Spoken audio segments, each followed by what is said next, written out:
சில பேரை இப்படி சொல்றது உண்டு, அடுத்தவங்களை அனுசரித்து நடந்துக்க தெரியல, அவன் என்ன சார் மனுஷன் அப்படிம்பாங்க. சக மனிதர்களோட எப்படி பழகிறது அப்படின்னு தெரியாததுனாலேயே பல பேர் இன்னைக்கு சங்கடப்பட்டுக்கிட்டு இருக்கிறாங்க. வசதி வாய்ப்பெல்லாம் சரியாக இருக்கும், ஆனால் வாழ்க்கை சரியாக இருக்காது. இன்னொருத்தர்கிட்ட எப்படி பேசுறது பழகிறதுங்கிறது தெரியாததுனால தான் இந்த அவஸ்தை. சரி, இந்த அவஸ்தை இல்லாமல் வாழறது எப்படி? இதுக்கு அனுபவசாலிகள் சில வழிமுறைகளை சொல்கிறாங்க. அதெல்லாம் என்னென்னங்கிறத இப்போ தெரிஞ்சுக்குவோம். முதல்ல நம்ம நாக்கு நம்ம கண்ட்ரோலில் இருக்கணும். வார்த்தைகளை கொட்டிவிட்டு அதுக்கப்புறம் அள்ள முடியாமல் கிடந்து கஷ்டப்படக்கூடாது. எப்படி பேசுகிறோங்கிறதும் முக்கியம், பேசுகிறப்ப எப்படி முகத்தை வச்சிருக்கிறோங்கிறதும் முக்கியம். அன்பாக பேசினாலும் நல்லா இருக்கும். அப்படி பேசுகிறப்ப ஆதரவாக அவர் தோள் மேலே ஒரு கையை போட்டுக்கிட்டு பேசினா இன்னமும் நல்லா இருக்கும். ரெண்டாவது விஷயம், இன்னொருத்தர்கிட்ட பேசுகிறப்ப வாக்குறுதிகளை அள்ளி வீசக்கூடாது. கொடுக்குற வாக்குறுதி குறைச்சலாக இருக்கணும். அப்படி கொடுத்த வாக்குறுதியை கண்டிப்பாக நிறைவேற்றணும். நாம் ஒருத்தரை பாராட்டுறோம் அல்லது அவரை பற்றி அபிப்பிராயம் சொல்கிறோம்னா அது ஆக்கப்பூர்வமாக இருக்கணும். நம்ம பாராட்டு அல்லது விமர்சனம் அடுத்தவருடைய முன்னேற்றத்துக்கு உதவுறது மாதிரி இருக்கணும். நாம் சொல்கிறத கேட்டுட்டு அவன் தலையில் கையை வச்சுட்டு உட்காந்துடக்கூடாது. எப்பவும் உற்சாகமாக இருக்கணும், முகம் அலர்ச்சியாக இருக்கணும். மனுஷன் இருந்தால் வருத்தம், கவலை, ஏமாற்றம் எல்லாம் இருக்க தான் செய்யும். அதெல்லாம் மனசில் இருக்கட்டும்.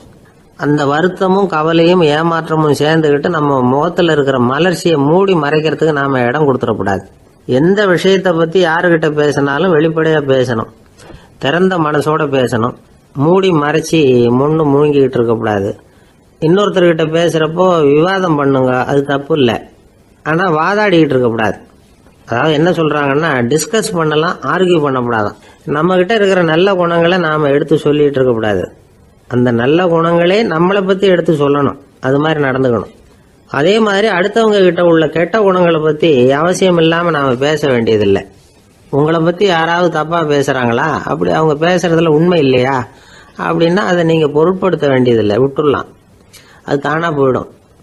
ஒரு 4-5 பேரோட பேசிக்கிட்டு இருந்தீங்கன்னா எல்லாருக்கும் முக்கியத்துவம் கொடுங்க, யாரையும் அலட்சியப்படுத்தாதீங்க. தமாஷா பேசலாம், ஆனால் அவங்க தமாஷ் அடுத்தவங்களை கேலி பண்ணுறதா இருக்கக்கூடாது. நமக்கு கிடைக்க வேண்டியது கிடைக்கலையே அப்படிங்கிற தவிப்பு நம்மக்கிட்ட இருக்கக்கூடாது, அது தேவையில்லை. உங்கள் செயல்பாடுகள் தெளிவாக இருக்கட்டும், பாராட்டு தானாக அவங்கள தேடிட்டு வரும். இன்னொரு மனுஷனுடைய மனசில் கௌரவமான ஒரு இடத்த பிடிக்கணும்னா நாம் இந்த குணத்தையெல்லாம் நம்மக்கிட்ட வளர்த்துக்கணும். இதெல்லாம் அனுபவசாலிகள் சொல்லியிருக்கிற குறிப்புகள்.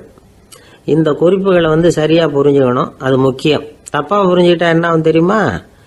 இதை கேளுங்க. ஒருத்தர் வந்தார், சார் அடுத்தவங்க தோள் மேலே கையை போட்டுக்கிட்டு அன்பாக பேசணும்னு சொன்னீங்க, அப்படிதான் பேசினேன். அவர் முதுக கூட தட்டி கொடுத்தேன், என் வேலை போயிட்டுது சார், வீட்டுக்கு அனுப்பிச்சிட்டாங்க அப்படின்னார். யாருக்கிட்ட அப்படி பேசுனீங்கன்னு கேட்டோம். என் முதலாளிகிட்ட சார் அப்படிங்கிறார் ரொம்ப சோகமா. ஒரு சின்ன பையன் வந்தான், அவனை பார்த்து ஒரு கேள்வி கேட்டோம். ஏன்ப்பா உங்கள் வீட்டில் அம்மா புத்திசாலியா அப்பா புத்திசாலியா அப்படின்னு. அவன் அலட்சியமாக நம்மளை பார்த்து சிரிக்கிறான். என்ன சார் இது, இந்த காலத்தில் இது கூட தெரியாமல் இருக்கிறீங்களே அப்படிங்கிறான். ஒரு சின்ன பையன் நம்மளை பார்த்து இப்படி கேட்டு விட்டானே அப்படின்னு நினைக்கிறப்போ நமக்கு ஒரு மாதிரி ஆகிடும். அதுக்கப்புறம்தான் இந்த தாத்தா பாட்டிலாம் சொல்கிற ஒரு கதை ஞாபகத்துக்கு வந்தது. அது என்ன கதை தெரியுமா? ஒரு ஊரில் ஒரு அம்மாவும் பிள்ளையும் இருந்தாங்களாம். அந்த மகனுக்கு திடீர்னு தேசாந்திரம் போய் வரணும்னு ஆசை வந்துட்டுது. ஊராக போய் சுற்றி பார்க்கணுங்கிற ஆசை. அந்த அம்மாவுக்கு இது பிடிக்கல. மகனை பிரிஞ்சு இருக்கிறதுக்கு அவங்க மனசு இடம் கொடுக்கல. வேணாப்பான்னு சொல்லி பார்த்தாங்க, அவன் கேட்கல. திடீர்னு புறப்படவும் செஞ்சுட்டான். சரி, இனிமேல் அவனை தடுக்க முடியாதுன்னு முடிவு பண்ணிக்கிட்டாங்க அந்த அம்மா. இருந்தாலும் புத்திசாலித்தனமாக ஒரு யோசனை பண்ணாங்க. மகனை கிட்டத்தில் கூப்பிட்டாங்க, அவங்ககிட்ட சொன்னாங்க, இதை பாருப்பா, நீ தேசாந்திரம் போகிறதுன்னு தீர்மானம் பண்ணிவிட்ட, அதை நான் தடுக்கலை, போயிட்டு வந்துடும். ஆனால் போகிறதுக்கு முன்னாடி எனக்கு ஒரு வாக்குறுதி கொடுத்துட்டு போ அப்படின்னாங்க. போகிறப்போ ராத்திரியாக இருந்தாலும் பகலாக இருந்தாலும் சரி புளிய மரத்து நிழலில் தான் தங்கணும். திரும்பி வர்றப்போ இரவும் பகலும் நீ வேப்ப மரத்து நிழல்லே தங்கணும் அப்படின்னாங்க. சரி அப்படியே செய்கிறேன்னு சொல்லி வாக்குறுதி கொடுத்தான் பையன். புறப்பட்டு போனான். போகிற வழியில் புளிய மரத்து நிழல்லையே தங்கினான், தூங்கினான். அப்படி போய்கிட்டே இருந்தான். 7ஆவது நாள் அவன் உடம்பு சுகமில்லாமல் போயிட்டுது. ரொம்பவும் பலவீனமாயிட்டான். இனிமேல் நடக்க முடியாதுங்கிற நிலைமை வந்துட்டுது. யோசிச்சு பார்த்தான், சரி இதுக்கு மேலே போக வேண்டாம் அப்படின்னு முடிவு பண்ணிட்டு திரும்பி வர ஆரம்பிச்சிட்டான். திரும்பி வர்றப்போ வழியில் வேப்ப மரத்து நிழலையே தங்கி தங்கி வந்தான். நாளுக்கு நாள் உடம்பு சரியாக வந்துட்டுது. 7வது நாள் வீட்டுக்கு வந்து சேர்றான். உடம்பு பழையபடியே கலகலப்பாயிட்டுது. பூரண சுகம். தேசாந்திரம் போன பையன் திரும்பி வந்துட்டானே அப்படின்னு அந்த அம்மா ஆச்சரியப்படலை. ஏன்னா அவங்களுக்கு தெரியும் இப்படி ஆகும்னு. பையன் சீக்கிரமாக திரும்பி வரணுங்கிறதுக்காக தான் அவங்க அந்த யோசனையை சொன்னாங்க. என்ன விஷயங்கிறதையும் அவங்களே சொன்னாங்க. மகனே, புளிய மரத்து நிழல் உடம்புக்கு உஷ்ணத்தை கொடுக்கும், சீக்க உண்டாக்கும். அதனால் நீ தொடர்ந்து புளிய மரத்து நிழலில் தங்கினாவே நோய்க்கு ஆளாயிட்ட. அதனால் நல்ல பயணத்தை முடிச்சுக்கிட்டு திரும்பி வரணுங்கிற முடிவுக்கு வந்துட்ட. திரும்பி வர்றப்போ நீ தங்கினது வேப்ப மரத்து நிழல். அது உடம்புக்கு குளிர்ச்சியை தரக்கூடியது, நோயை தீர்க்கக்கூடியது. அதனால் சுகமாக வீட்டுக்கு சேர்ந்துட்ட. உன்னோட தேசாந்திர பயணத்தை தடுக்கிறதுக்காக தான் இப்படி பண்ணினேன் அப்படின்னாங்களாம் அந்த அம்மா. பார்த்தீங்களா அம்மாவோட புத்திசாலித்தனத்தை? அப்பாவாக இருந்தால் இப்படியா பண்ணுவார்? ஒரு அப்பா பையன்கிட்ட 10 ரூபா கொடுத்து இதை எடுத்துக்கிட்டு அடுத்த ஊருக்கு போய் அங்கே இருக்கிற மாமா கிட்ட இதை கொடுத்துட்டு வாடா, வழியில் எங்கேயாவது மரத்தடியில் படுத்து தூங்கி விடாதே அப்படின்னு எச்சரிக்கை பண்ணி அனுப்புனாராம். பையனுக்கு எச்சரிக்கையாக வாழறது எப்படிங்கிறத கற்றுக் கொடுக்கறதுக்காக இப்படி பண்ணார். அவன் பணத்தை வாங்கிக்கிட்டு போனான். அப்பா சொன்னதை மறந்துட்டு ஒரு மரத்தடியில் படுத்து தூங்கிட்டான். அவனுக்கு தெரியாமல் அவன் பின்னாடியே போன அப்பா அவன் கையில் இருந்த அந்த 10 ரூபாயை நைஸாக எடுத்துகிட்டு வந்துட்டார். அவன் பையில் தானே வச்சுருந்தான், அது தெரியாமல் எடுத்துகிட்டு வந்துட்டார். அவன் தூங்கிக்கிட்டு இருக்கான். எடுத்துகிட்டு ஒரு மறுபடியும் வீட்டுக்கு வந்துட்டார். பையன் முழிச்சுக்கிட்டு பையை தடவி பார்க்குறான், பணத்தை காணும். அழுதுகிட்டே திரும்பி வந்தான். அப்பா கிட்ட விஷயத்த சொன்னான். அப்பா சிரிச்சுக்கிட்டே சொன்னார், அதுக்கு தான்ப்பா ஆரம்பத்திலேயே எச்சரிக்கை பண்ணினேன், இனிமேலாவது நீ ஜாக்கிரதையாக இருக்கணும் அப்படிங்கிறதுக்காக தான் இப்படி பண்ணினேன். அந்த பணம் எங்கேயும் போயிடல, நான் தான் அதை உனக்கு தெரியாமல் எடுத்து வச்சிருக்கிறேன். இதோ பாரு அப்படின்னு சொல்லிக்கிட்டு சைடு பாக்கெட்டில் கையை விட்டா அது ஓட்டையாக இருக்குது. அதை எவனோ ஏற்கனவே கத்திரிச்சு எடுத்துகிட்டு போட்டான். இப்போ அப்பா முகத்தில் அசடு வழிஞ்சுதான். ஒரு ஆள் இருந்தான், நிறைய பணம் சம்பாதிச்சான். ஆனால் செலவு பண்ண மனசு வரல, கருமி. அவன் என்ன பண்ணா, சேர்த்த பணம் பூராவையும் ஒரு மரத்தடியில் புதைச்சி வச்சுருந்தான். வாரத்துக்கு ஒரு தடவை அந்த மரத்தடிக்கு வருவான். புதைச்ச இடத்த ஆவலோடு பார்த்துக்கிட்டு இருப்பான். அதுக்கப்புறம் போயிடுவான். அவ்வளவுதான். ஒரு நாள் ஒரு திருடன் வந்தான். இவன் புதைச்சி வச்சுருந்ததெல்லாம் எடுத்துகிட்டு போட்டான். இது தெரிஞ்சு போச்சு. அந்த கருமி புலம்ப ஆரம்பிச்சிட்டான். இவன் புலம்பலை கேட்டதும் அக்கம் பக்கத்தில் இருந்தவங்கெல்லாம் ஓடி வந்தாங்க. என்ன விஷயம்னு விசாரித்தாங்க. இவன் சொன்னான். ஒரு பெரியவர் கேட்டார், ஏப்பா வாரம் இந்த இடத்த பார்க்கறதாக சொன்னியே, எப்போவாவது இதில் இருக்கிற பணத்தை எடுத்து செலவு பண்ணியிருக்கியா அப்படின்னு கேட்டார். நான் அப்பப்போ அதை பார்க்கறது தான் வழக்கம், அதை தொட்டதே இல்லைன்னு அவன். சரி அப்படின்னா இப்போவும் நீ அதே மாதிரி வாரம் ஒரு தடவை இந்த இடத்த பார்த்துட்டு போகலாமே அப்படின்னாராம் அந்த பெரியவர். அதுவும் சரிதானே, எவ்வளவு காலமானாலும் அவன் அந்த பணத்தை எடுத்து செலவு பண்ண போகிறதில்ல. அப்படி இருக்கிறப்ப உள்ளே பணம் இருந்தாலும் ஒன்று தான், இல்லாமல் போனாலும் ஒன்று தான். இதிலிருந்து என்ன புரியுதுன்னா, ஒருத்தர்கிட்ட இருக்கிற பணத்தை கொண்டு அவர் பணக்காரரா ஏழையா அப்படின்னு முடிவு செய்கிறது சரியில்லை. அந்த செல்வத்தை அனுபவிக்கிற திறன், பயன்படுத்துகிற திறன், அதை வச்சு தான் அவர் ஏழையா பணக்காரரா அப்படிங்கிறத நிர்ணயம் பண்ணணும். அதுதான் சரி. செலவு பண்ண தெரியாதவன் சேகரம் பண்ணிகிட்டே இருக்கிறதுனால என்ன பிரயோஜனம்? தலைமுடியே இல்லாதவன் தாராளமாக சீப்புகளை வாங்கி சேகரம் பண்ணுறது மாதிரி தானே இது. சில சமயம் செலவு பண்ண நாம் தயாராக இருந்தால் கூட அந்த செல்வம் நமக்கு பயன்படுறதில்ல. அரேபியாவில் ஒரு நகை வியாபாரி விலை உயர்ந்த முத்துக்களை எல்லாம் அவர் வச்சு வியாபாரம் பண்ணிகிட்டு இருந்தார். அவர் ஒரு சமயம் ஒரு பாலைவனம் வழியாக போயிட்டு இருக்கிறார் ஒட்டகத்தில். அப்போ திடீர்னு கடுமையான புயல் வீச ஆரம்பிச்சுட்டுது. திசை தவறி இவர் எங்கேயோ வந்துட்டார். கூட வந்தவங்களையும் காணல, எங்கே போனாங்களோ தெரியல. இவர் ரொம்ப பயந்து போய் அங்கேயும் எங்கேயுமா அலைஞ்சு தெரிகிறார். வழியே தெரியல. பசி கடுமையாயிட்டுது. ஒட்டகத்து முதுகில் ஒரு மூட்டை இருந்தது. அதை பிரித்து பார்த்தார். உள்ளே ஏதாவது இருக்கான்னு தேடி பார்க்குறார். அது வரைக்கும் கண்ணில் தட்டுப்படாத அபூர்வமான ஒரு பை கண்ணில் பட்டுது. ஆஹா, அதில் ஏதாவது சாப்பிட்றதுக்கு இருக்கும் அப்படின்னு நினச்சி ஆவலாக அதை பிரித்து பார்க்குறார். அந்த பையில் விலை உயர்ந்த முத்துக்கள் நிறைய இருந்துதான். அப்போ தான் அவர் நினச்சாராம், விலை உயர்ந்த முத்துக்கள் கூட சாப்பிட்றதுக்கு உணவாக முடியாது அப்படிங்கிறத புரிஞ்சுக்கிட்டாராம். எந்த நேரத்தில் எது நமக்கு தேவையோ அது நமக்கு தாராளமாக கிடைக்கணும். அப்படி அது கிடைக்கிறதுக்கு நம்மக்கிட்ட இருக்கிற செல்வம் பயன்படணும். அது நமக்கும் பயன்படலாம், நம்ம மூலமா அடுத்தவங்களுக்கும் பயன்படலாம். அதுதான் செல்வத்தின் பயன். ஒரு மரத்தடியில் ஒருத்தன் உட்காந்து அழுதுகிட்டு இருந்தான். அந்த பக்கமா வந்த இன்னொருத்தன் ஏப்பா அழுதுகிட்டு இருக்கிறேன்னு கேட்டான். இந்த இடத்துல தான் பூமிக்கு அடியில் பணம் இருக்குது, புதைச்ச இடம் தெரியல, அதான் அழறேன் அப்படின்னா. நல்லா ஞாபகப்படுத்தி பாரு, எந்த இடத்துல புதைச்ச அப்படின்னு கேட்டான் இவன். அது எப்படி எனக்கு தெரியும், புதைச்சி வச்சிருக்கிறவன் நான் இல்லையே, எங்க எழுத்து வீட்டுக்காரன் அப்படின்னானா இவன். ஒரு பல்கலைக்கழகம், அங்கே ஒரு இலக்கிய பேராசிரியர், அவர் பாடம் நடத்திக்கிட்டு இருந்தார். ராபர்ட் ப்ரௌனிங் எழுதிய கவிதைகளை பற்றி சொல்லிகிட்டு இருக்கிறார். மாணவர்களும் ரொம்ப அக்கறையாக அதை கேட்டுக்கிட்டு இருக்கிறாங்க. ஒரு குறிப்பிட்ட கவிதையை பற்றி சொல்லும் பொழுது அந்த பேராசிரியருக்கே ஒரு சந்தேகம். அதாவது அந்த கவிதையின் சரியான அர்த்தம் என்னங்கிறதுல சந்தேகம். பேராசிரியர் யோசனை பண்ணார். அந்த கவிதையை முழுசாக புரிஞ்சிக்க முடியல. அதனால் மாணவர்களை பார்த்து சொன்னார், மாணவர்களே, ஒரு நாள் பொறுத்துங்க, இந்த கவிதையை எழுதின கவிஞர் எங்கள் வீட்டுக்கு பக்கத்தில் தான் இருக்கிறார். இன்னைக்கு சாயந்தரம் நான் அவரை நேரிலேயே போய் பார்க்குறேன். பார்த்து இதுக்கு என்னங்க அர்த்தம்னு கேட்டுட்டு வந்துடுறேன். அதுக்கப்புறம் உங்ககிட்ட சொல்கிறேன் அப்படின்னாராம். அன்னைக்கு சாயந்தரமே அந்த பேராசிரியர் கவிஞரை தேடிக்கிட்டு போயிட்டார். கவிஞர் அவங்க வீட்டில் அவர் பாட்டு உட்காந்துருந்தாராம். இவர் போய் அவர் முன்னாடி உட்காந்தார். அப்புறம் கேட்டார், ஐயா, அந்த கவிதையின் முழு பொருள் என்னன்னு தெரிஞ்சுட்டு போகிறதுக்காக வந்திருக்கிறேன் அப்படின்னாராம். எந்த கவிதை அப்படின்னாராம் அவர். இவர் அந்த கவிதையை சொல்லியிருக்கார். கவிஞர் கொஞ்சம் யோசனை பண்ணிவிட்டு அப்புறம் சொன்னாராம், பேராசிரியரே, நீங்கள் கொஞ்சம் தாமதமாக வந்துட்டீங்கன்னாராம். இவருக்கு ஒன்றும் புரியல. நீங்கள் என்ன சொல்கிறீங்க, நான் தாமதமாக வந்துட்டேன்னா? நீங்கள் தான் உயிரோடு இருக்கிறீங்களே, அப்படி இருக்கும்பொழுது நான் தாமதமாக வந்துட்டேன்னா அது எப்படி அப்படின்னு இவர் குழம்பி இருக்கிறார். இப்போ கவிஞர் சொன்னாராம், ஐயா, நான் உயிரோடு இருக்கிறேன்னா இல்லையாங்கிறது முக்கியம் இல்லை.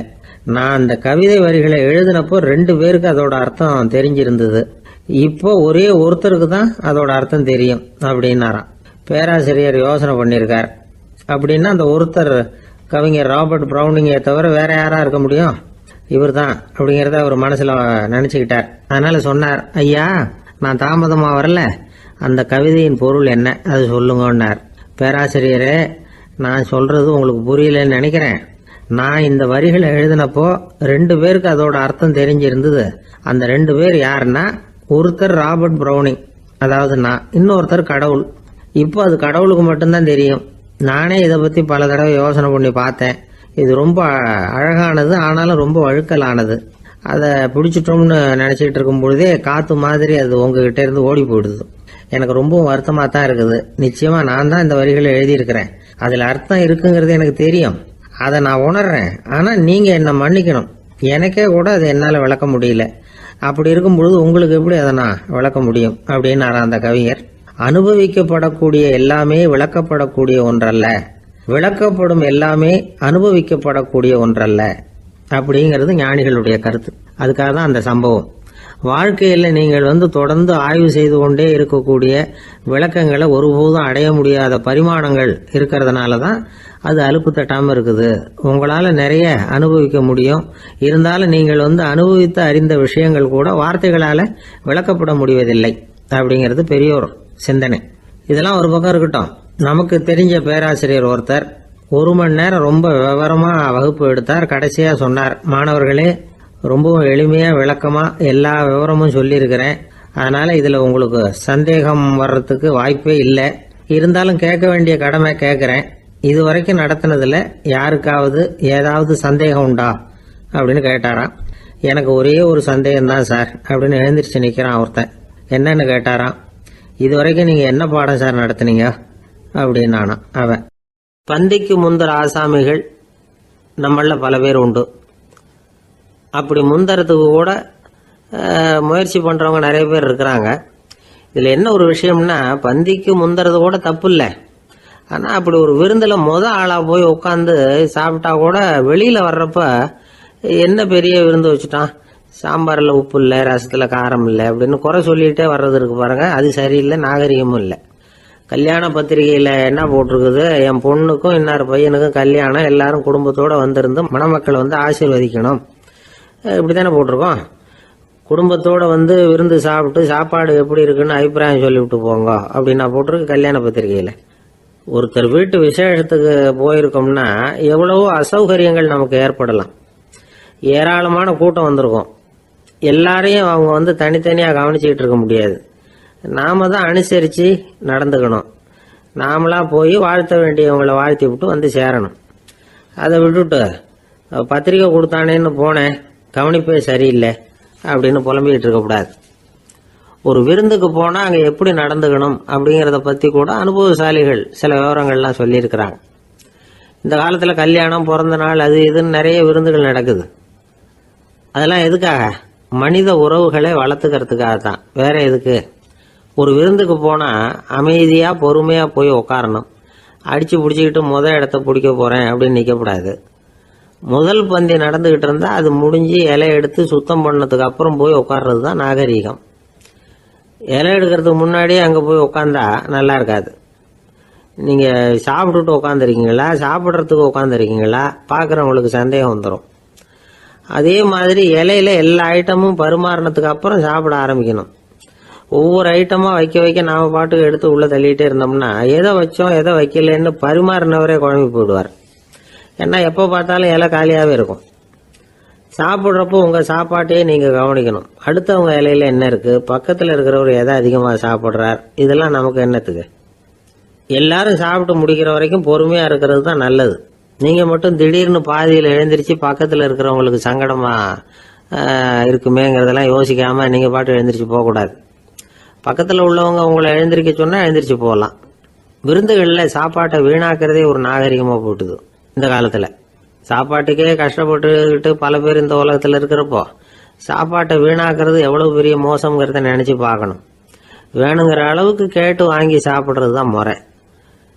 விருந்தில் இந்த பஃபே அப்படின்னு சொல்லி ஒரு முறை சொல்கிறாங்கல்ல, அதாவது உணவு வகைகளையெல்லாம் பொதுவாக ஒரு இடத்துல வச்சுடுறது, நமக்கு தேவையானதை நாமே எடுத்துட்டு ஒரு தட்டில் போட்டுக்கிட்டு சாப்பிட வேண்டியது. இதில் கூட சில பேர் தேவைக்கு அதிகமாக எடுத்து போட்டுக்கிட்டு வீணாக்குறாங்க. சில சமயம் வந்து கடைசியாக சாப்பிட போகிறவங்களுக்கு எல்லா ஐட்டமும் கிடைக்காம போகலாம். அதை போய் பெருசு பண்ணிகிட்டு இருக்கக்கூடாது. என்ன சார் இந்த அளவுக்கு கூடவா நாகரிகம் தெரியாமல் இருக்கிறோம், இதை போய் பெருசாக சொல்ல வந்துட்டீங்களே அப்படின்னு நினைக்கலாம். ஒருத்தர் 2 பேருக்கு இந்த விவரம் தேவைப்படலாம். அவங்க காதலையும் இது விழட்டுமேங்கிறதுக்காக தான் இது. ஒரு பெரிய கல்யாண விருந்து நடந்துக்கிட்டு இருந்தது. விருந்து மண்டபத்து வாசலில் ஒருத்தர் நின்றுக்கிட்டு வர்றவங்களையெல்லாம் ரொம்ப மரியாதையாக வணங்கி உள்ளே அனுப்பி வச்சுக்கிட்டு இருந்தார். எப்படி தெரியுமா? வர்றவங்க கையெல்லாம் பிடிச்சி முத்தம் கொடுத்து அதுக்கப்புறம் உள்ளே அனுப்பி வச்சுக்கிட்டு இருந்தாராம்.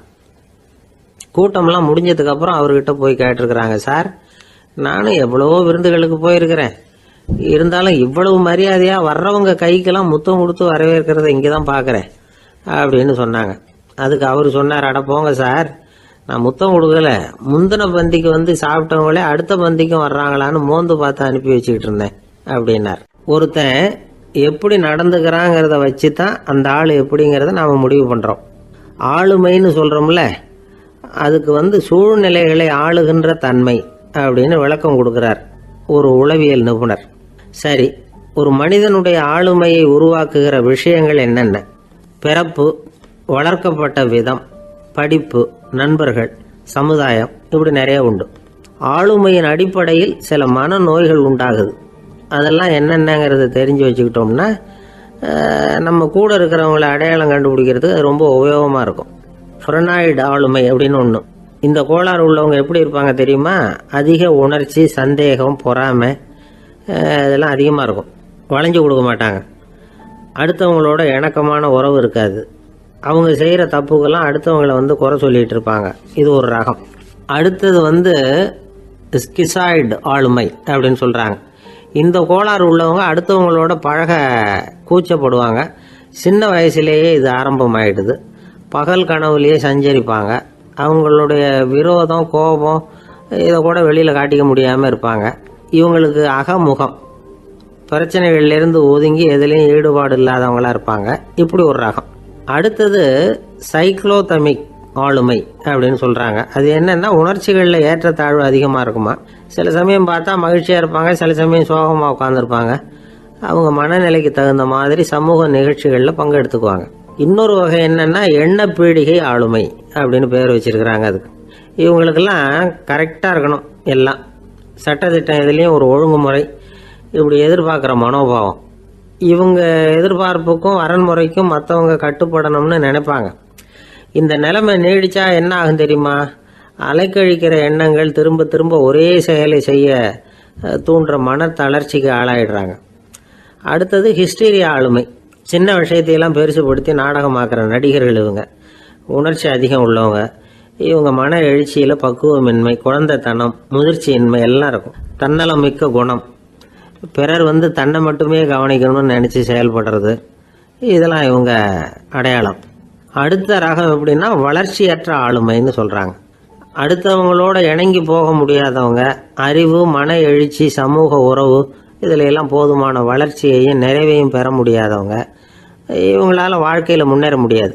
பிச்சைக்காரங்க, குற்றவாளிகள் இவங்ககிட்டெல்லாம் இது மாதிரியான ஆளுமை அதிகமாக இருக்குமா.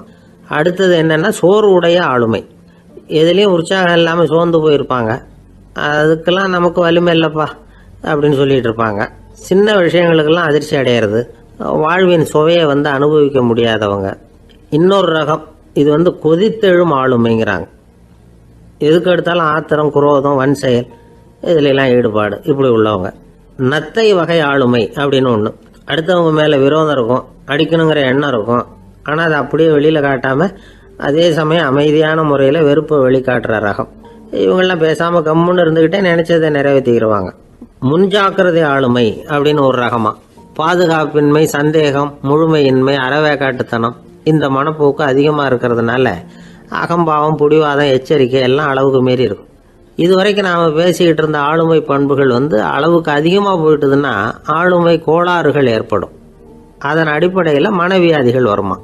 அதனால் இணக்கமான எல்லாரும் விரும்புகிற இயல்பான ஆளுமையை பெறுவதற்கு நாம் முயற்சி செய்யணும் அப்படிங்கிறது மனோதத்துவ நிபுணர்களுடைய ஆலோசனை. ஒருத்தர் ஒரு மனோதத்துவ டாக்டரை தேடிட்டு வந்தாராம். டாக்டர், எனக்கு மனசில் ஏதோ வியாதி, ஆளுமை கோளாறு, அதாவது எனக்கு சீக்கிரமாக செத்து போனால் தேவையில்லைன்னு தோணுது அப்படின்னாராம்.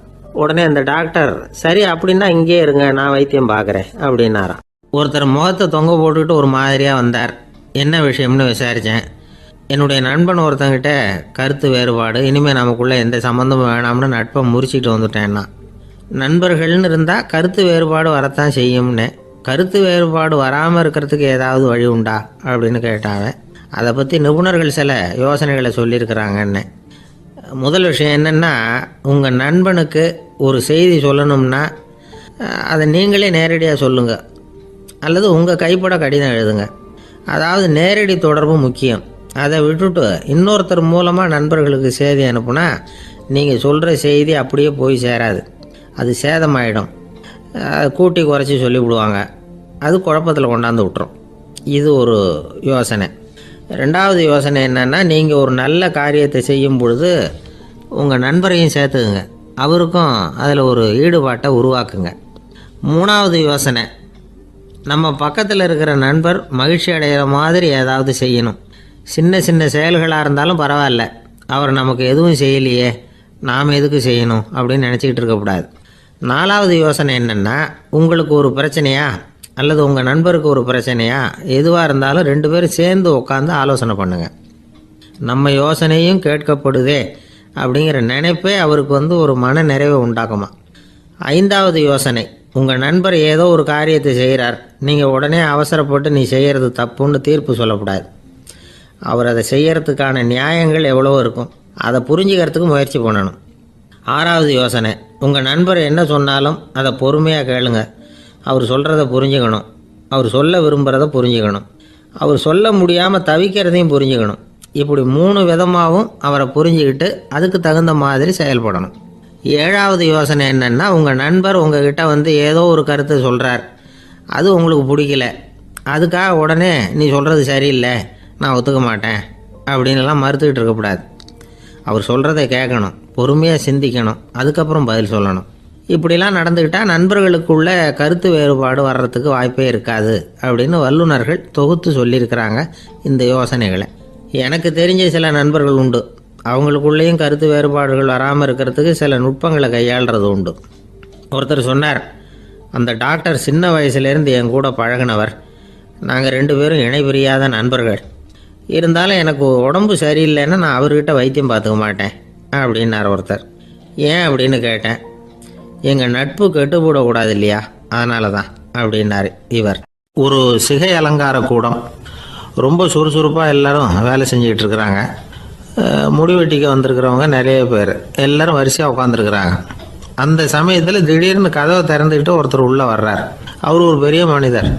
அவரும் முடிவெட்டிக்கிறதுக்காக தான் உள்ளே வந்திருக்கிறார். அவரை பார்த்த உடனே அங்கே வரிசையில் உட்காந்துருந்தவங்க எல்லாரும் எழுந்திரிச்சு அவர்கிட்ட வந்துட்டாங்க. அவரை சுற்றி நின்றுக்கிட்டாங்க. எப்படி இருக்கிறீங்க, நல்லா இருக்கீங்களா அப்படின்னு விசாரிக்க ஆரம்பிச்சிட்டாங்க. எல்லாம் முடிஞ்சதும் வந்தவர் கேட்டார், வரிசையில் கடைசியாக இருக்கிறவர் யார் அப்படின்னு கேட்டார். ஏன்னு கேட்டாங்க. நான் அதுக்கு அடுத்தபடியாக உட்காரணும், அதுக்காக தான் கேட்குறேன் அப்படின்னார். உடனே அங்கே இருந்தவங்கெல்லாம் என்ன சொன்னாங்க தெரியுமா? நீங்கள் வரிசையில் காத்திருக்கக்கூடாது, நீங்கள் அரசாங்கத்தின் தலைவர், உங்களுக்கு நேரம் முக்கியம், அதனால் நீங்கள் முன்னாடி போங்க அப்படின்னு சொன்னாங்க. ஆனால் அதை அவர் கேட்கல. தோழர்களே, உங்களுடைய கருத்துக்கு ரொம்ப நன்றி. எல்லாரும் வரிசையாக தான் வரணும், அதுதான் முறை. வரிசையில் வரணுங்கிற நடைமுறையை நானும் பின்பற்ற விரும்புகிறேன். நாம் எல்லாரும் சமமானவர்கள் அப்படின்னார். இப்படி சொல்லிவிட்டு வரிசையில் கடைசியாக இருந்த ஒரு நாற்காலியில் போய் உட்காந்துக்கிட்டார். தன் சட்டை பையில் இருந்த ஒரு செய்தித்தாளை எடுத்தார், படிக்க ஆரம்பிச்சிட்டார். ஆனால் அங்கே இருந்தவங்களால இதை பார்த்துக்கிட்டு சும்மா இருக்க முடியல. ஒருத்தர் எழுந்திரிச்சு வந்தார். ஐயா, இப்போ என்னுடைய முறை வந்திருக்குது, நான் தான் போக வேண்டிய முறை. உங்களை இங்கே காத்திருக்க வைக்கிறத விட ஒரு 5 ஆண்டுகளுக்கு கூட நான் முடிவெட்டிக்காமே இருந்துட முடியும் அப்படின்னார். அவர் மறுபடியும் சொன்னார், ஐயா, நீங்கள் வரிசை முறையை தாண்டி போக விருப்பப்படல, சரி, ஆனால் என்னுடைய முறையை மாற்றி கொடுக்கறதுக்கு எனக்கு முழு உரிமை இருக்குது. இதுக்கு பதிலாக உங்களுடைய கடைசி இடத்த நான் எடுத்துக்கிறேன், இதை நீங்கள் மறுக்க முடியாதுன்னார். அங்கே இருந்த மற்றவங்களும் இதை ஒரு மனசாக வற்புறுத்த ஆரம்பிச்சிட்டாங்க. அந்த பெரிய மனிதர் பார்த்தார், சரின்னு கடைசியாக ஒத்துக்கிட்டார். அவர் யார் தெரியுமா? அவர் தான் மாவீரர் லெனின். ரஷ்யாவில் கிரெம்ளின் சிகை அலங்கார கூடத்தில் தான் இது நடந்தது. எல்லாரும் இந்நாட்டு மன்னர்கள்னு வாயளவில் பேசுறதுல என்ன பிரயோஜனம்? நாம் எல்லாரும் சமங்கிறத நடைமுறையில் கடைபிடிச்சி காட்டினவங்க கொஞ்சம் பேர் தான்.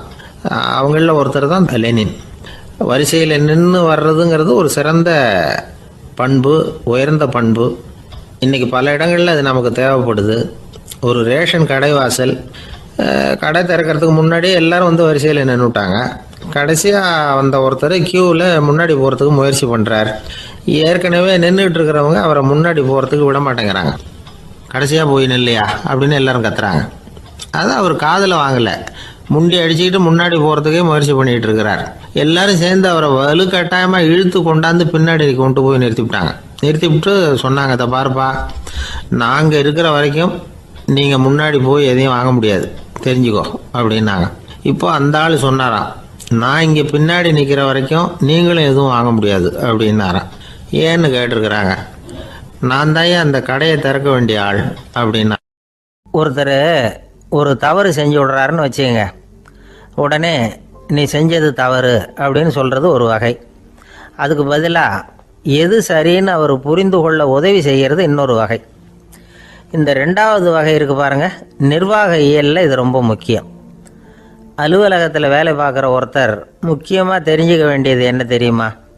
சக ஊழியர்கள்கிட்ட எப்படி பழகணும், மேலதிகாரிகள்கிட்ட எப்படி பழகணும், தனக்கு கீழே வேலை செய்கிறவங்க கிட்ட எப்படி பழகணும், வாடிக்கையாளர்கள்கிட்ட எப்படி பழகணும், இவங்க எல்லார்கிட்டையும் செம்மையான உறவை ஏற்படுத்திக்கிறது எப்படி, இதையெல்லாம் சொல்லிக் கொடுக்குற பாடம் தான் இன்டர் பர்சனல் ஸ்கில், திறமையான உறவு அப்படிங்கிறது. எந்த வேலையில் இருந்தாலும் சரி, இந்த உறவுகளை வளர்க்கும் திறன் உள்ளவங்க சீக்கிரம் முன்னுக்கு வந்துடுறாங்க. மற்றவங்க கிட்ட உறவை பலப்படுத்திக்கிறது எப்படி அப்படின்னு தெரிஞ்சுக்கிட்டோம்னா எந்த ஒரு தடையையும் சுலபமாக தாண்டி செய்கிற தொழிலில் முன்னுக்கு வந்துடலாம். ஹார்வர்டு பல்கலைக்கழகத்தில் ஒரு கணக்கெடுப்பு பண்ணி பார்த்தாங்களாம். பார்க்குற வேலையில் எது மாதிரி குணாதிசயம் உள்ளவங்க வேகமாக முன்னுக்கு வர்றாங்க அப்படின்னு தெரிஞ்சுக்கிறதுக்காக இந்த கணக்கெடுப்பு. வெவ்வேறு துறையில் வேகமாக முன்னுக்கு வந்திருக்கிற பல பேரை சந்தித்து இந்த சர்வேயை நடத்தியிருக்கிறாங்க. அவங்க கண்டுபிடிச்சி சொல்லியிருக்கிற உண்மை என்ன தெரியுமா? ஒருத்தர் ஒரு வேலையில் இருந்தால் அது சம்பந்தப்பட்ட சப்ஜெக்ட் பற்றிய அறிவு 35% இருந்தால் போதுமா. ஆனால் உறவுகளை வளர்க்கக்கூடிய திறன், இன்டர் பர்சனல் ஸ்கில்லு 65% வேணும். இப்படி உள்ளவங்க சீக்கிரம் முன்னுக்கு வந்துவிடுறாங்களாம். அதனால் ஒருத்தருக்கு வேலை சரியாக புரியலைன்னா கூட விவரமாக மற்றவங்கக்கிட்ட பழகிறது எப்படின்னு புரிஞ்சால் போதும், அவர் முன்னுக்கு வந்துடலாம். அலுவலகங்களில் மட்டும் இல்லை, எல்லா இடங்கள்லேயும் இது ரொம்ப முக்கியம். வீட்டுக்குள்ளேயும் இது ரொம்ப முக்கியம், வீட்டுக்கு வெளியேயும் இது முக்கியம். அடுத்தவங்க கிட்ட பழகிறது எப்படிங்கிறத தெரிஞ்சுக்காதவன் வாழ்க்கையில் முன்னேற முடியாது. இன்றைக்கி ஆயுதங்களால் காயப்படுத்தி கொள்ளுகிறவர்களை விட வார்த்தைகளால் காயப்படுத்தி கொள்ளுகிறவர்கள் தான் அதிகம். பெரியவங்க என்ன சொல்கிறாங்க தெரியுமா? நீங்கள் இந்த பூமியில் பிறந்ததன் அர்த்தம் பூர்த்தி ஆகணும்னா அடுத்தவங்களுக்கு உதவி பண்ணுங்க. அடுத்தவங்களுக்கு உதவி செய்ய முடியாவிட்டால் கூட பரவாயில்லை, ஆனால் யாரையும் புண்படுத்தி விடாதீங்க அப்படின்னு சொல்கிறாங்க. எனக்கு தெரிஞ்ச ஒருத்தர் ஒரு அலுவலகத்தில் வேலை பார்க்குறார். அவர் சொல்லுவார், எனக்கு இந்த இன்டர்பர்சனல் ஸ்கில் ரொம்ப அதிகம் சார். சக ஊழியர்கள்கிட்ட ரொம்ப சுமூகமாக நடந்துக்குவேன். என் கூட வேலை பார்க்குற ஒருத்தருக்கு ஏதாவது ஒரு கஷ்டம்னா அந்த சமயத்தில் அவர் செய்ய வேண்டிய வேலையை நான் செஞ்சுருவேன் சார் அப்படிம்பார். நான் அவர்கிட்ட சமீபத்தில் அப்படி ஏதாவது செஞ்சுருக்கீங்களா அப்படின்னு கேட்டேன். செஞ்சுருக்கேன் சார். போன வாரம் புதன்கிழமை ஆஃபீஸில் என் பக்கத்து சீட்டுக்காரருக்கு வயிற்று வலி. உடனே நான் மெடிக்கல் லீவ் போட்டுவிட்டு எங்கள் வீட்டுக்கு போயிட்டேன் சார் அப்படின்னார். ஒரு சீன தேசத்து அரசர் இருந்தார். அவருக்கு வயசாயிட்டுது. அவருக்கு அடுத்தபடியாக அவருடைய புள்ள பட்டத்துக்கு வரணும், ஆட்சி பொறுப்பை ஏற்றுக்கணும். ஒரு நல்ல தலைவனுக்கு இருக்க வேண்டிய பண்புகள்லாம் தன்னுடைய மகனுக்கு இருக்கணும்னு விரும்பினார் அந்த அரசர். அதனால் இளவரசனை பக்கத்தில் இருந்த ஒரு குரு கிட்ட அனுப்புனார். இளவரசன் அவர்கிட்ட போய் சேர்ந்தான். அந்த குரு என்ன பண்ணார் தெரியுமா? இவனை பார்த்து சொன்னார், இதை பாருப்பா, நீ என்ன பண்ணுற, இப்போவே பக்கத்தில் இருக்கிற காட்டுக்கு போ, நடு காட்டில் போய் ஒரு இடத்துல உட்காந்துக்கோ. அங்கே என்னென்ன சத்தம்லாம் உன் காதில் விழுதுன்னு கவனித்து கேளு. உன் காதில் விழுந்த ஓசைகள் என்னென்னங்கிறத என்கிட்ட வந்து சொல்லு, அதுதான் எனக்கு தெரியணும், உனக்கு வேலையும் அதுதான் அப்படின்னு சொல்லி அனுப்பி வச்சுட்டார். இளவரசன் காட்டுக்கு போனான். குரு சொன்னபடியே ஒரு இடத்துல உட்காந்து கவனித்து கேட்டான். அதுக்கப்புறம் குருக்கிட்ட திரும்பி வந்தான். என்னென்ன சத்தம்லாம் கேட்ட அப்படின்னு கேட்டார் குரு. குருவே, காட்டில் நான் பறவைகள் சத்தம்லாம் கேட்டேன், மிருகங்களின் ஓசையையும் கேட்டேன், இதை தவிர இடி மின்னல் மழை இதுகளோட சத்தத்தையும் கேட்டேன் அப்படின்னா. குரு யோசனை பண்ணார், நீ இன்னமும் சரியாக கேட்கல, அதனால் மறுபடியும் காட்டுக்கு போ, கொஞ்ச நாள் தங்கியிருந்து கேட்டுட்டு வா அப்படின்னார். இளவரசனுக்கு ஒன்றும் புரியல. இருந்தாலும் குருவின் கட்டளையாச்சே, மறுக்க முடியுமா? உடனே அவன் மறுபடியும் காட்டுக்கு போனான். ஒரு இடத்துல உட்காந்தான். கொஞ்ச நேரம் உன்னிப்பாக கவனித்து கேட்டான். சில நாள் கழித்து குருக்கிட்ட திரும்பி வந்தான். குருவே, இந்த தடவை சில துல்லியமான சத்தங்களை எல்லாம் கேட்டான். தேனீ பறக்கிற சத்தம், நீரோடையின் மெல்லிய ஓசை, இதெல்லாம் கேட்டேன்னா. குரு சிரித்தார். நீ மறுபடியும் காட்டுக்கு போ, இன்னும் சில நாள் அங்கே இரு, முழுமையாக கவனமாக கேட்டுக்கிட்டு வா அப்படின்னு சொல்லி அனுப்பி வச்சுட்டார். இளவரசனுக்கு குழப்பம் அதிகமாகிட்டுது. ஒன்றுமே புரியல. மறுபடியும் காட்டுக்கு போனான். மௌனமாக ஒரு இடத்துல உட்காந்துட்டான். அப்படியே தியானத்தில் ஆழ்ந்துட்டான். சில நாளில் அவனுக்கு இதுவரை கேட்காத ஓசைகள்லாம் கேட்க ஆரம்பிச்சிட்டுது. இதைத்தான் நான் கேட்கணும்னு என்னுடைய குரு எதிர்பார்த்துருக்கிறாருங்கிறத புரிஞ்சுக்கிட்டான். உடனே குருக்கிட்ட ஓடனான். குருவே, இந்த தடவை காதுகளுக்கு கேட்க முடியாத சில ஓசைகளை கூட என்னால் உணர முடிஞ்சுது. பூ மலருகிற ஓசை, சூரியனால் பூமி சூடாகிறப்போ எழுகிற ஓசை, காலை பனித்துளி இந்த புல்லுலாம் குடிக்கிற ஓசை, இது எல்லாம் என்னால் நல்லா கேட்க முடிஞ்சுது அப்படின்னா. குருவுக்கு இப்போ தான் திருப்தி ஏற்பட்டு தான். இளவரசனை பார்த்து சொன்னார், இதை பாருப்பா, இப்போ தான் நாட்டை ஆளுகிற தகுதி உனக்கு வந்திருக்குது அப்படின்னு சொல்லி அதுக்கு விளக்கமும் கொடுத்தாராம். எந்த அரசன் தன்னுடைய மக்களின் இதயம் பேசுகிற மௌன மொழியை, மௌன வார்த்தைகளை கேட்குறானோ அவன்தான் ஆள தகுதி உள்ளவன். எந்த அரசன் தன்னுடைய மக்களின் உணர்ச்சிகளை உண்மையாக உணர்றானோ அவன்தான் முதன்மையான அரசன். போலி வார்த்தைகளை மட்டும் கேட்டுட்டு பல மௌன ராகங்களை காதில் வாங்கிக்காதவன் அரசனே இல்லை. எந்த நாட்டில் எப்போ ஒரு அரசன் தன்னுடைய மக்களின் உணர்ச்சிகளை கேட்க மறுக்கிறானோ அன்னையிலேருந்தே அந்த நாடு அழிய தொடங்குது அப்படின்னு அர்த்தம். இதுதான் அந்த குரு இளவரசனுக்கு போதிச்சது. வாயால் பேசுகிறத மட்டும் கேட்டு ஏமாறக்கூடாது, உணர்ச்சிகளையும் கேட்குறதுல தான் மனப்பக்குவம் உண்டாகும். மக்கள் உணர்ச்சிகளை புரிந்து கொள்ளாத அரசர்கள் நீடிச்சிருக்க முடியாது. அது மாதிரி நாடுகளில் அடிக்கடி குழப்பம் தான் உண்டாகும். அப்படி இருந்தால் அடிக்கடி ஆட்சி மாறிக்கிட்டு இருக்கும். அப்படிப்பட்ட ஒரு தேசம், அங்கே ஒரு சிறைச்சாலையில் 3 கைதிகள் பேசிக்கிட்டு இருந்தாங்க. ஒருத்தன் சொன்னான், நான் இந்த நாட்டு ராஜாவை எதிர்த்து பேசிக்கிட்டு இருந்தேன், அதனால் என்னை பிடிச்சி கொண்டாந்து இங்கே போட்டுட்டாங்க அப்படின்னா ஒருத்தன். இன்னொருத்தன் சொன்னான், நான் இந்த நாட்டு ராஜாவை ஆதரித்து பேசிக்கிட்டு இருந்தேன், அதனால் என்னை பிடிச்சி கொண்டாந்து இங்கே தள்ளிவிட்டாங்க அப்படின்னா. அது சரி, நீ என்ன தப்பு பண்ண அப்படின்னு சொல்லி 3வது ஆளை பார்த்து இவங்க கேட்டாங்க. அதுக்கு அந்த ஆள் சொல்கிறான், நான் தான் இந்த நாட்டு ராஜா அப்படின்னானா. ஒரு நண்பர், அவர்கிட்ட பேசிக்கிட்டு இருந்தேன். மனித உறவுகள் பற்றி அவர் சொல்லிகிட்டு இருந்தார். அமெரிக்காவில் தந்தை மகன் உறவு எப்படி இருக்குது அப்படிங்கிறத விளக்கிறதுக்கு அவர் ஒரு கதையை சொன்னார். ஒரு அப்பா பகல் பூராவும் அலுவலகத்தில் வேலை, ஓடி ஆடி உழைச்சிக்கிட்டு களைச்சி போய் ராத்திரி 10 மணிக்கு மேலே வீடு திரும்பினான். வீட்டு வாசலில் அவரோட மகன் காத்துக்கிட்டு இருக்கிறான். இன்னமும் தூங்கலை. அப்பா வாசல்லையே தடுத்து நிறுத்தி, அப்பா உனக்கு சம்பளம் எவ்வளவு அப்படின்னு கேட்குறான். ஏற்கனவே ஆஃபீஸு பிரச்சனைகளால் அலுத்து போய் திரும்புகிற அப்பாவுக்கு கோவம் வந்துடுது. என்னடா இப்படிலாம் கேளுன்னு உங்கள் அம்மா உனக்கு சொல்லி கொடுத்தாளா அப்படின்னு சொல்லிவிட்டு உள்ளே போய் சட்டையை கட்டி மாட்டி விட்டு குளிச்சு விட்டு மறுபடியும் வெளியில் வந்து உடையை மாற்றுகிற சமயம் அப்போ மறுபடியும் மகன் உள்ளே வந்து நிற்கிறான் அவர் முன்னாடியே. அப்பா உனக்கு எவ்வளவு சம்பளங்கிறான் மறுபடியும். அப்பாவுக்கு எரிச்சல் அதிகமாகிட்டுது. மணிக்கு $20 போதுமா அப்படின்னார்.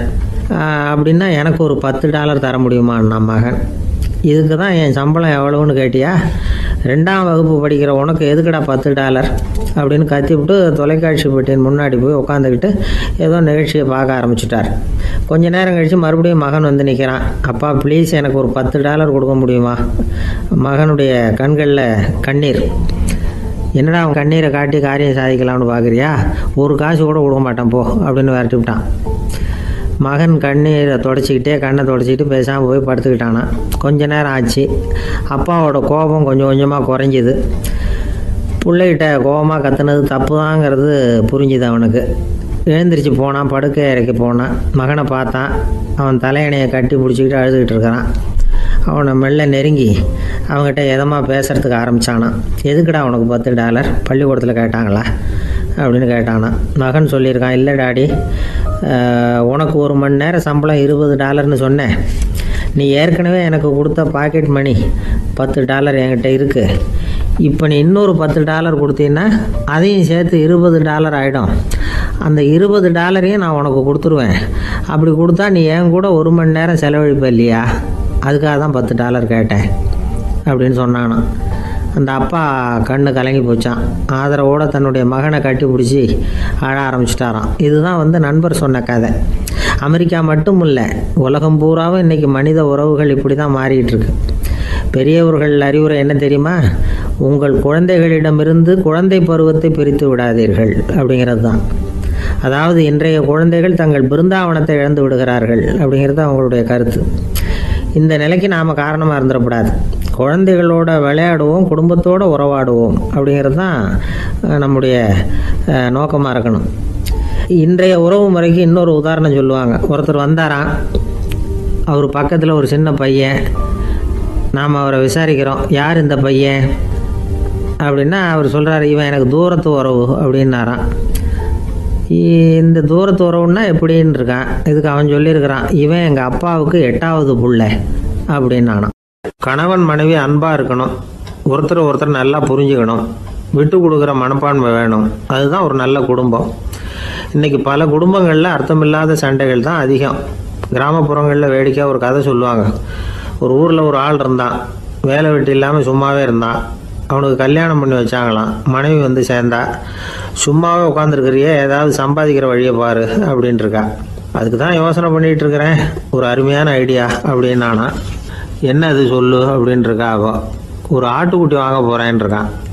அதை வாங்கி என்ன பண்ண போகிறேன்னா, அந்த குட்டி வளரும், பெருசாகும், அதுக்கப்புறம் அது நிறைய குட்டி போடும் அப்படின்ட்டுருக்கான். சரி, அப்புறம் என்ன, அதையெல்லாம் சந்தையில் கொண்டுட்டு போய் விற்றுவிட்டு அந்த காசுக்கு ஒரு எருவு மாடு வாங்கலாம். சரி, அது எதுக்கு? எருவு மாடு நிறைய பால் கொடுக்கும், அதை கொண்டுகிட்டு போய் பால் பண்ணையில் கொடுப்பேன், அல்லது நானே விற்றுருவேன், கை நிறைய காசு கிடைக்கும். அதுக்கப்புறம் ஒரு பசுமாடு வாங்குவேன், பாலையும் விற்கலாம், நாமளும் காய் போட்டு சாப்பிட்லாம், இப்படிலாம் சொல்லியிருக்கான்.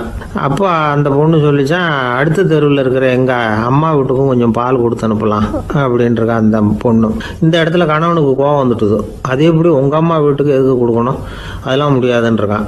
இந்த இடத்துல சண்டை ஆரம்பமாயிட்டுது. கொஞ்ச நேரத்தில் 2 பேரும் சத்தம் போட ஆரம்பிச்சிட்டாங்க. கடுமையான சண்டை நடக்கிறத பக்கத்து வீட்டுக்காரன் காதில் வாங்கினான். அவன் ஓடியாந்தான். அவனுக்கு தெரியும், வாங்காத மாட்டுக்காக இப்படி சண்டை போட்டுக்கிட்டு இருக்கிறாங்கங்கிறது அவனுக்கு புரியும். அவன் ஓடி வந்து சொன்னான், ஏண்டா உன்னோட பசுமாட்டை ஒழுங்காக கட்டி போடக்கூடாதான்ருக்கான். என்னடா சொல்கிறேன்னா, இவன் உன் மாடு என் தோட்டத்தில் வந்து மேய்ஞ்சுட்டுது, பயிரெலாம் நாசமாயிட்டுது, 10,000 ரூபா அளவுக்கு சேதம், அதை வாங்கிட்டு போகிறதுக்கு தான் வந்தேன், குடுறா 10,000 நானான். இவன் அரண்டு போயிட்டான். அப்புறம் சொன்னான், டே நான் இன்னும் மாடே வாங்கலையே, அதுக்குள்ளே அது வந்து எப்படிடா உன் தோட்டத்தில் மேயும், என்னடா வளர்றேன்ருக்கான். நீ தாண்டா இப்போ உளறிக்கிட்டு இருக்க, மாடே வாங்கலை, அதுக்குள்ளே எப்படிடா வந்து உன்னுடைய மனைவி அவங்க அம்மா வீட்டுக்கு பால் கொடுத்து அனுப்ப முடியும் அப்படின்னு அவன் கேட்டானா. நம்மளால இப்போ தான் புத்தி வந்துதான், அர்த்தமே இல்லாத சண்டை போட்டுக்கிட்டு இருக்கிறோம் அப்படிங்கிறத அவன் புரிஞ்சுக்கிட்டானான். இது நம்ம முன்னோர்கள் சொல்லியிருக்கிற ஒரு கதை. சண்டையில் தான் அர்த்தம் இல்லையே தவிர கதையில் அர்த்தம் உண்டு. அதாவது இல்லாத விஷயங்களுக்காக சண்டை போட்டுக்கிட்டு இல்லறத்தை வீணாக்கிக்கிட்டு இருக்கிற மனிதர்கள் இன்றைக்கு நிறைய பேர் இருக்கிறாங்க. ஒருத்தன் தன்னுடைய மனைவியை பற்றி மாமனார்கிட்ட புகார் சொன்னானா, மாமா உங்கள் பொண்ணு அர்த்தமில்லாத சண்டை போடுறா, எதுக்கு எடுத்தாலும் எடுத்தெறிஞ்சு பேசுகிறா அப்படின்ட்டுருக்கான். நீ எப்படி மாப்பிள்ளை அதை சமாளிக்கிற அப்படின்னு கேட்டிருக்காரு அவர். அவள் எடுத்தெறியறது என் மேலே படாமல் ஒதுங்கி நின்றுக்கிறேன் அப்படின்னு நானா இவன். ஒரு பெரியவர்கிட்ட பேசிக்கிட்டு இருந்தேன். அவர் என்கிட்ட ஒரு கேள்வி கேட்டார். திருடர்கள் எத்தனை வகை தெரியுமா உனக்கு அப்படின்னார். இதுதான் அவர் கேட்ட கேள்வி. எதுக்காக என்ன பார்த்து அந்த கேள்வி கேட்டார தெரியல. இருந்தாலும் நான் அவருக்கு பதில் சொன்னேன். திருடர்களில் எத்தனையோ வகை உண்டுங்க. கார் திருடன், சைக்கிள் திருடன், முகமூடி திருடன், எப்படி சொல்லிகிட்டே போகலாம். இருந்தாலும் என்னுடைய சிற்றறிவுக்கு எட்டின வரையில் திருடர்களை 2 வகையாக பிரிக்கலாம் அப்படின்னு நினைக்கிறேன். ஒன்று ராத்திரியில் திருடுற திருடன், இன்னொருத்தன் பகலில் திருடுற திருடன். அதாவது பகல் திருடன், ராத்திரி திருடன் அப்படின்னு பெரியவர் சிரித்தார். என்ன சிரிக்கிறீங்களே, என்ன கள்வர்கள் 4 வகை அப்படின்னு ஆரம்பித்தார். எப்படின்னு கேட்டேன். சாப்பாட்டுக்கு இல்லாமல் திருடுறாங்க பாருங்க, அது ஒரு வகையான். சாப்பாட்டுக்கு இருந்தும் திருடுறாங்க பாருங்க, அது ஒரு வகையான். இதை தவிர இன்னும் ஒரு 2 வகை திருட்டு உண்டு.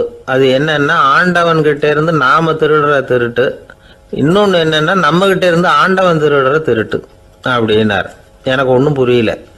என்ன சார் இது, ஆண்டவனையே திருடன்னு சொல்றீங்களே அப்படின்னு ஆச்சரியமா. ஆமாங்க, ஆண்டவனை கல்வன்னு சொல்றது இல்லையா.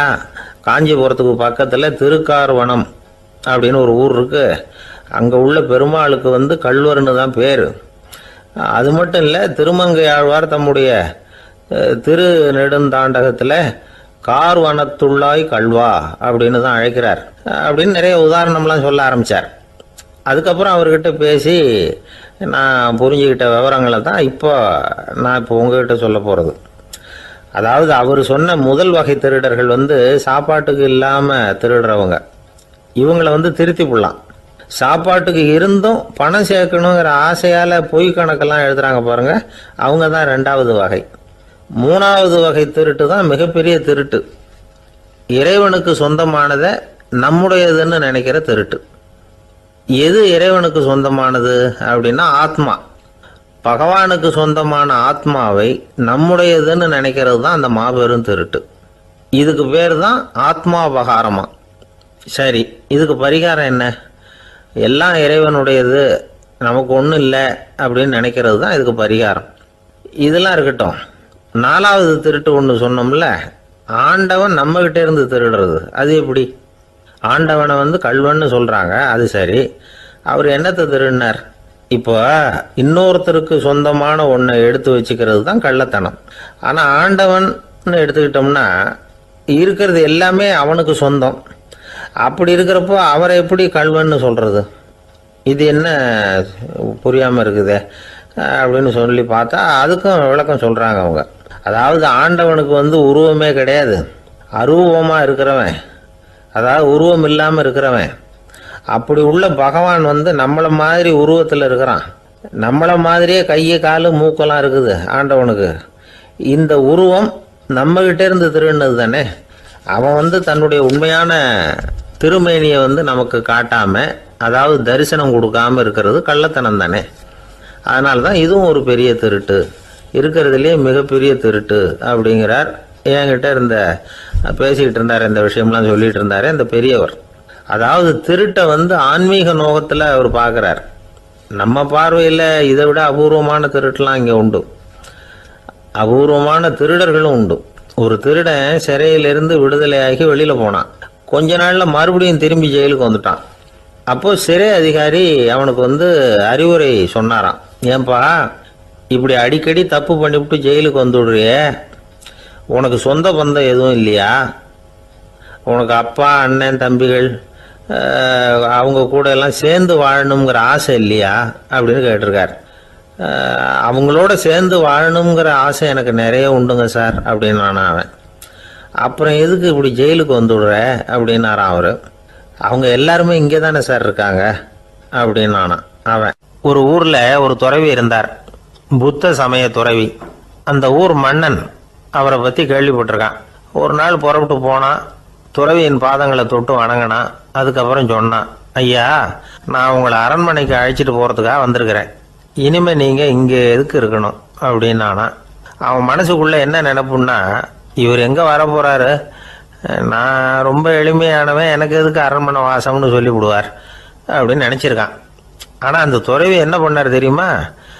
அப்படியா, சரி போகலாம், வா, போய் உன் ரதத்தை கொண்டுட்டு வா, அரண்மனைக்கு போகும்பொழுது அதுக்கு தகுந்த மாதிரி ஆடம்பரமாக போகணும் அப்படின்னு விட்டாரான். துறவி இப்படி சொன்னதும் அந்த மன்னனுக்கு மனசுக்குள்ளே சந்தேகம் வந்துட்டுது. இவர் உண்மையிலேயே துறவி தானா, ஏமாத்து பேர் வழி மாதிரி தெரியுதே அப்படின்னு நினச்சிருக்கான். இருந்தாலும் இனிமேல் என்ன பண்ணுறது, சொல்லியாச்சு. ரதத்தை கொண்டுகிட்டு வந்தான். துறவி ஏறி உக்காந்தார். பக்கத்தில் ராஜா. அவர் ரொம்ப உற்சாகமாக வரார். இவன் ரொம்ப சோர்ந்து போய் வரான். துறவி மரத்தடியிலேயே வாழ்ந்து பழக்கப்பட்டவர், அரண்மனையில் எளிமையாக ஒரு இடத்துல உட்காந்துக்குவார் அப்படின்னு நினச்சான். ஆனால் அப்படி இல்லை. அரண்மனைக்கு வந்த உடனே அந்த துறவி அதை கொண்டுட்டு வா, இதை கொண்டுட்டு வான்னு சொல்லி உத்தரவு போட ஆரம்பிச்சுட்டார். அரண்மனையில் இருந்தால் அரசனை மாதிரி இருக்கணும் அப்படிங்கிறார். ராத்திரி பூரா சௌரியமாக தூங்கினார். பகலில் அரண்மனை தோட்டத்தில் உலாவ வேண்டியது, நீச்சல் குளத்தில் குளிக்க வேண்டியது, இப்படியே பொழுது போக்கிட்டு இருக்கிறார். அந்த அரண்மனையில் துறவி மகிழ்ச்சியாக இருக்கிறார். மன்னனால் அப்படி இருக்க முடியல. அவருக்கு எந்த கவலையும் இல்லை, இவனுக்கு அரசாங்க கவலைகள். துறவி அப்படி இருக்கிறத இவனால் தாங்கிக்க முடியல. ஒரு நாள் அவர்கிட்டயே போய், நான் உங்ககிட்ட கொஞ்சம் பேசணும் நானா. துறவி பார்த்தார். நான் இந்த அரண்மனைக்கு வரும்பொழுதே நீ என்னமோ என்கிட்ட கேட்கணும்னு நினைச்ச, ஏன் காலதாமதம்? நீ அனாவசியமாக உன்னையே தொந்தரவு பண்ணிட்டு இருக்கிற, நீ கவலையாக இருக்கேங்கிறது எனக்கு புரியுது. நான் மரத்தடியில் இருந்தப்போ கூட என்னை அடிக்கடி சந்திச்சுக்கிட்டு இருப்பேன், ஏதாவது விளக்கம் கேட்கறது உண்டு. இங்கே வந்த பிறகு என்னை சந்திக்கிறது கூட அபூர்வமாக போயிட்டுது. நீ இப்போ என்ன கேட்க போறேங்கிறது எனக்கு தெரியும், இருந்தாலும் கேள் அப்படின்னாராம். வேற ஒன்றும் இல்லைங்க, இப்போ உங்களுக்கும் எனக்கு என்ன வித்தியாசம்? 2 பேரும் அரண்மனையில் தான் இருக்கிறோம். நீங்கள் மகிழ்ச்சியாக இருக்கிறீங்க, நான் அப்படி இருக்க முடியல. இவ்வளவுக்கும் நீங்கள் முன்னாடி இருந்தது மாதிரி இல்லை.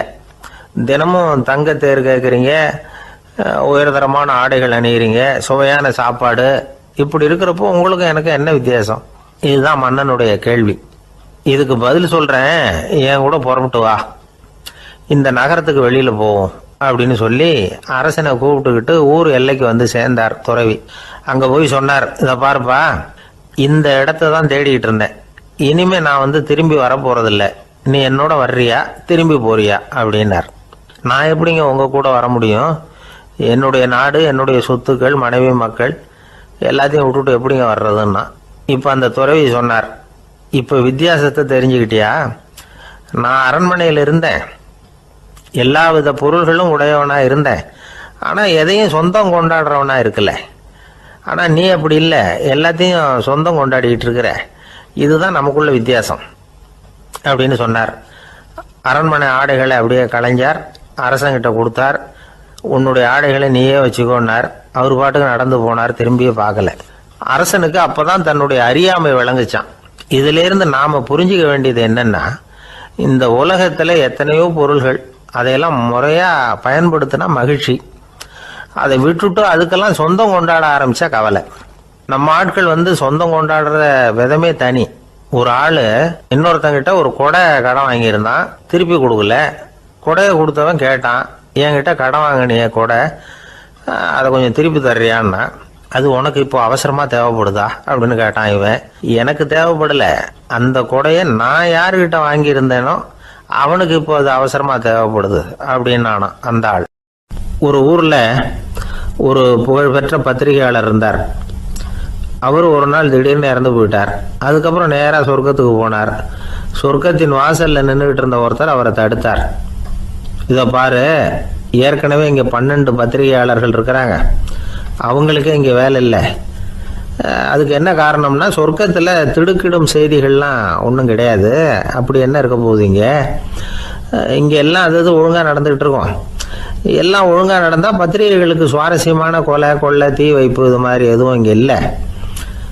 ஏற்கனவே இங்கே இருக்கிறவங்க எல்லாரும் மரத்தடியில் உட்காந்துக்கிட்டு தியானம் பண்ணிகிட்டு இருக்கிறாங்க. அந்த ஒரே செய்தி தான் தினமும் இங்கே வந்துக்கிட்டு இருக்குது. அதை படிக்கிறதுக்கே இங்கே ஆள் கிடையாது. அதனால் நான் என்ன சொல்கிறேன்னா, நீ பேசாமல் நரகத்துக்கே போயிடு. அங்கே எவ்வளவோ நிகழ்ச்சிகள் நடந்துக்கிட்டு இருக்கு. அங்கே தான் அதிகமான பத்திரிகையாளர்கள் தேவைப்படுறாங்க. அங்கே உனக்கு நிறைய வேலை இருக்கும். அதை செய்கிறதில்ல நீயும் மகிழ்ச்சியாக இருக்கலாம் அப்படின்னு சொன்னாராம். அங்கே அந்த சொர்க்கத்தின் வாசலில் நின்றுக்கிட்டு இருந்தவர். இந்த பத்திரிகையாளர் அங்கேயே நின்று கொஞ்சம் யோசனை பண்ணார். இவருக்கு சொர்க்கத்திலே இருக்கணும்னு தான் ஆசை. அதனால் மெதுவாக அவர்கிட்ட பேசினாராம். ஐயா, என்னை ஒரு 24 மணி நேரம் இங்கே உள்ளே இருக்கிறதுக்கு அனுமதி கொடுங்க. இங்கே இருக்கிற பல பத்திரிகையாளர்களை எனக்கு தெரியும். அவங்களில் சில பேரை சமாதானப்படுத்தி மெதுவாக பேசி நரகத்துக்கு அனுப்பி வச்சுட்றேன். நான் இங்கே இருந்துக்கிறேன். உங்கள் கணக்குப்படி 12 பேருக்கு மேலே இங்கே தாண்டாது. அப்படி பார்த்துக்கிறேன் அப்படின்னாராம். அவரும் யோசனை பண்ணி பார்த்துட்டு, சரி அப்படியே உனக்கு அனுமதி கொடுக்குறேன். ஆனால் ஒரு விஷயம், 24 மணி நேரம் தான் அனுமதி, அதுக்குள்ளே எல்லாம் நடக்கணும் அப்படின்ட்டுருக்கார். சரின்னு சொல்லிவிட்டு இந்த பத்திரிகையாளர் உள்ளே போனார். யோசனை பண்ணார். திட்டம் போட்டு ஒரு பொருளையை கிளப்பி விட்டார். சக பத்திரிகையாளர்கள் எல்லாம் கூப்பிட்டு சொன்னாராம், இந்த பாருங்கள், நரகத்தில் ஒரு பெரிய தினசரி பேப்பரை கொண்டுகிட்டு வர்றதுக்காக திட்டம் போட்டுக்கிட்டு இருக்காங்க. அதுக்கு பல அதிகாரிகள் தேவைப்படுறாங்க. நிறைய சம்பளம் கிடைக்கும்.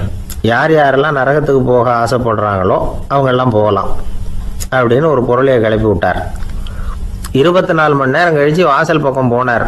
அங்கே இருந்தவர்கிட்ட எத்தனை பேர் வெளியேறினாங்கன்னு விசாரிச்சாராம். அப்போ அவர் இவரை, நீ வெளியே போகக்கூடாது, முதல்ல உள்ளே தான் இருக்கணும் அப்படின்னு தடுத்தாராம். அப்புறம் சொன்னாராம், நீ சொன்ன செய்தியை கேட்டதும் இங்கே இருந்த எல்லா பத்திரிகையாளர்களுமே நரகத்துக்கு போயிட்டாங்கப்பா, உள்ளே யாருமே இல்லை, அதனால் நீ உள்ளே இருக்கலாம் அப்படின்னாராம். இதை கேட்டதும் இந்த பத்திரிகையாளரே குழம்பி போயிட்டார். ஒருவேளை உண்மையிலேயே நரகத்தில் புதுசாக பத்திரிகை ஏதாவது ஆரம்பிக்க போகிறாங்களோ அப்படின்னு அவரே நினைக்க ஆரம்பிச்சிட்டாராம். அப்புறம் சொன்னாராம், ஐயா என்னை விட்டுருங்க, நான் நரகத்துக்கே போயிடுறேன், அங்கே ஏதோ விசேஷம் இருக்கணும் அப்படின்னாராம். இல்லைன்னா இத்தனை பேரும் ஒட்டுமொத்தமாக அங்கே போகிறதுக்கு சான்ஸே இல்லை, என்னை தடுக்காதீங்கன்னு கெஞ்ச ஆரம்பிச்சிட்டாராம். மற்றவங்க நம்பணுங்கிறதுக்காக ஒரு பொருளையை கிளப்பி விட்டார். கடைசியில் தானே அந்த பொருளைக்கு ஆளாயிட்டார். அதாவது பிறரை ஏமாற்றிய அவரது மனம் கடைசியில் அவரையே ஏமாற்ற ஆரம்பிச்சுட்டு பாருங்க. நீங்கள் இப்படி அடுத்தவங்களை ஏமாத்துறதுக்கு உங்கள் மனசை பழக்கப்படுத்துறீங்க, ஆனால் கடைசியில் அதனால் நீங்களே ஏமாற்றப்படுகிறீர்கள் அப்படிங்கிறது பெரியவர்களுடைய புத்திமதி. அதனால் உங்கள் மனசுக்கிட்ட ரொம்ப எச்சரிக்கையாக இருங்கோ அப்படிங்கிறாங்க. நம்ம ஆளுங்க அங்கே போய் என்ன சொல்லுவாங்கன்னா, இந்த பாரு அங்கே போகாத இங்கே போகாதேன்னு பயமுறுத்துறது உண்டு. சில பேர் அங்கே பேய் இருக்குது, பிசாசு இருக்குது அப்படின்னு பொருளையை கிளப்பி விடுறது உண்டு. இருட்டு நேரம் காட்டு வழியாக ஒருத்தன் போய்கிட்டு இருக்கிறான். அங்கே பேய் பிசாசு நடமாட்டம் இருக்கிறதாக வதந்தி. இவன் பயந்துக்கிட்டே வேகமாக போகிறான். காடு முடிஞ்சு மெயின் ரோட்டுக்கு வந்து சேர்ந்தான். அப்பாடா, ஒரு பஸ்ஸு நின்றுட்டு இருக்கு தனியாக. இருட்டில் லேசாக தெரிஞ்சுது. ஓடி போய் ஏறி உள்ளே உட்காந்துக்கிட்டான். பயந்துக்கிட்டே போனவன் அப்புறம் தான் தெரியுது உள்ள யாருமே இல்லை, டிரைவரும் இல்லை, கண்டக்டரும் இல்லை, வேற யாரும் இல்லை. இவனுக்கு பேய் பயம் அதிகமாக போட்டுது. ஏன்னா நடு ராத்திரி. இந்த நேரம் பார்த்து அந்த பஸ்ஸு தானே நகர ஆரம்பிச்சுதான். இவனுக்கு இன்னும் பயம் அதிகமாக போட்டுது. ஏன்னா டிரைவர் சீட்டு காலியாக இருக்குது, பஸ்ஸு நகருது. இவன் உடம்பு பூரா நடுங்க ஆரம்பிச்சுட்டுது. வீல்னு கத்தலாமான்னு பார்த்தான்.